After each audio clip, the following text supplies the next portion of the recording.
네, 글로벌 경제 위기를 예측해 화제가 된 사이버 농객 미네르바에 대한 두 지상파의 방송을 놓고 네티즌들의 찬사와 비난이 엇갈리고 있습니다. 유언비언이 괴담 유포니 하는 정부 측의 공격과 편향된 시각을 많이 보여줬다는 비난을 받고 있는 공영방송 KBS. 여기에다 진중권 중앙대 겸임교수, 시사 360과 인터뷰한 성균관대 김태동 교수 등도 비판 대열에 가세하면서 인터넷을 더욱 뜨겁게 달구고 있습니다. 인터넷에 미네르바에게 공개 사과를 하는 글을 써서 화제가 된 성균관대 김태동 교수, 저희가 오늘 직접 전화 통화를 해보도록 하겠습니다. 네, 김태동 교수님 안녕하십니까? 안녕하세요. 네, 오늘 전화 통화에 응해 주셔서 감사합니다. 우선 그 인터넷에 미네르바가 가장 뛰어난 경제 스승이다라고 하는 글을 올리셨는데 경제학자로서 미네르바를 인정하는 특별한 이유가 있으실까요? 예, 지난 여름부터 그 미네르바의 그 필명으로 네. 그 인터넷에 그 글을 뭐 수십 개 이상 아마 100개 이상 올리셨는데 네. 그분이 대개 예측한 대로 우리 경제가 아주 나빠져 가고 있습니다. 특히 네. 오늘을 봐도 잘 알 수 있으시죠. 네. 그래서 한국에는 사실 미국의 루비니 교수처럼 2년 전부터 예측한 분은 없지만 그래도 미리 정확하게 예측한 분은 특히 외환시장이나 환율이나 주가에 대해서 네. 잘 예측하셔서 그렇다고 생각하고요. 네. 제가 아는 어떤 장관, 어떤 국회의원, 어떤 연구원장, 어떤 언론인, 어떤 교수보다도 지난 3개월 동안은 미네르바 씨가 우리 국민 경제에 대한 입체적인 인식이나 국제 감각이나 어떤 점에서 봐도 낫다고 생각했습니다. 예, 그렇군요. 그리고 특별히 이 글을 재밌게 쓰십니다. 그러니까 네. 저는 강의를 해도 아주 재미없게 해서 학생들한테 인기가 없는데 이 미네르바 씨는 지금 네. 사이버 공간에서 뭐 수십만 명의 네. 그 신뢰를 지난 불과 몇 달 사이에 그런 높은 신뢰를 쌓았습니다. 네, 그러니까 미네르바의 글에 대해서 전적으로 동의하시는 부분이 많지 않을까 이렇게 생각이 되고요. 미네르바에 대한 지상파 방송의 보도가 극명하게 갈리면서 이 네티즌 사이에서 지금 이슈가 되고 있습니다. 직접 시사 360 프로에 인터뷰를 하셨었는데 교수님의 그 인터뷰 의도를 왜곡했다는 느낌이 드신 건가요? 저도 사실은 네. 인터뷰를 안 하려고 그랬고 네네네. 지금 이 마니투데이도 네. 사실 인터뷰를 안 하고 싶은데 네네.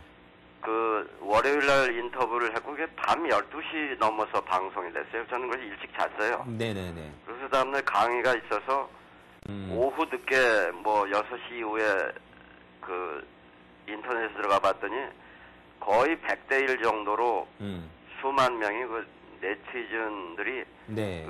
그 시사 360이 잘못됐다고 네. 그렇게 이미 의견을 쓰셨더라고요. 네네네. 그래서 제가 그걸 뒤늦게 이제 봤는데 네. 정말 제가 생각해도 해명이 필요하다고 해서 이제 KBS에서 우선 올리고 이제 또 인터넷에 올린 건데요. 네.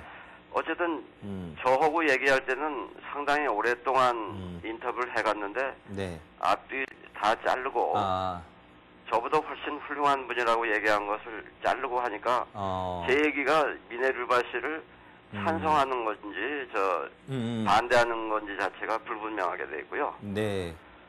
또 많은 네티즌들 의견대로 너무 어두운 분위기로 촬영해서 마치 네. 이분이 정체불명의 사람처럼 네. 신뢰받지 못할 사람처럼 그런 인상이 돼 있고 그래서 어쨌든 또 하나는 그 IMF와 수합은 하지 말라고 그랬는데 IMF와 수합을 하라고 했다고는 180도 틀리게 얘기하고 이런 게 네. 있어서 네. 저는 언론이나 정보나 이걸 알아야 한다고 봅니다. 정확한 정보를 소통시키는 것은 네. 국민들이 좋은 음식을 함께 네. 이웃끼리 나눠 먹는 것보다 더 중요하다고 생각하는데 네네. 정부나 마니투데이 같은 언론이 소통의 기능을 해야지 네.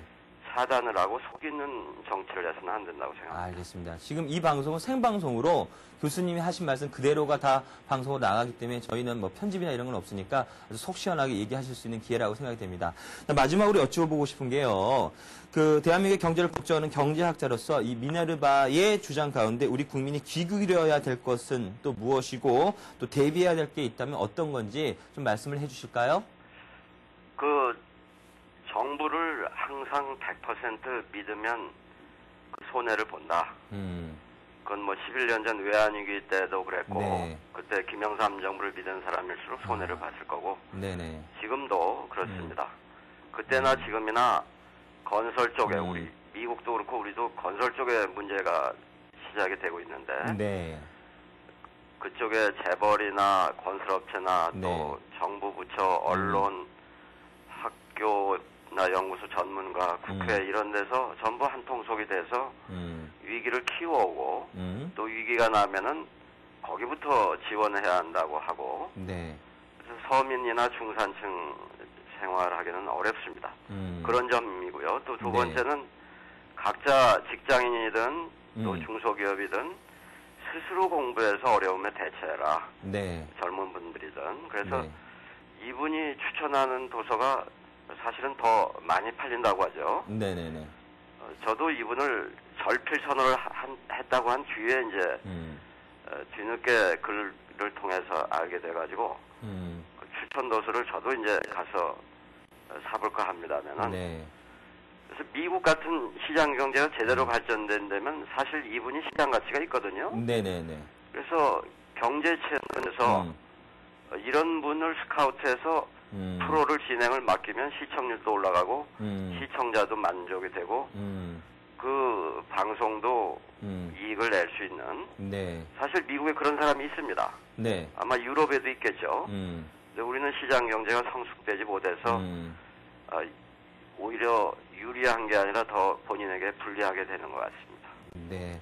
자, 김태동 교수님, 성균관대 김태동 교수님이 아주 솔직담백한 미네르바 이슈와 관련된 이야기를 함께 들어봤습니다. 오늘 인터뷰에 응해주셔서 대단히 감사합니다. 예, 감사합니다. 네. 자, 이 미네르바를 어두운 지하실에 있는 남자로 표현한 KBS와는 달리 MBC에서는 미네르바 신주름이 일어난 이유는 그의 분석이 정부보다 더 정확하고 논리적이기 때문이다. 누구인지 찾아내고 입을 다물게 하기보다는 미네르바의 한 수에 귀를 기울이는 게 맞아 보인다라고 말하면서 네티즌들의 호응을 받았습니다. 어느 쪽이 맞고 틀리고가 중요한 게 아닙니다. 우리 국민이 진정 원하는 것은 경제 위기에 대한 정부의 논리적인 분석과 진실된 설명을 원하고 있다는 생각이 듭니다. 송균의 6분만 여기까지입니다.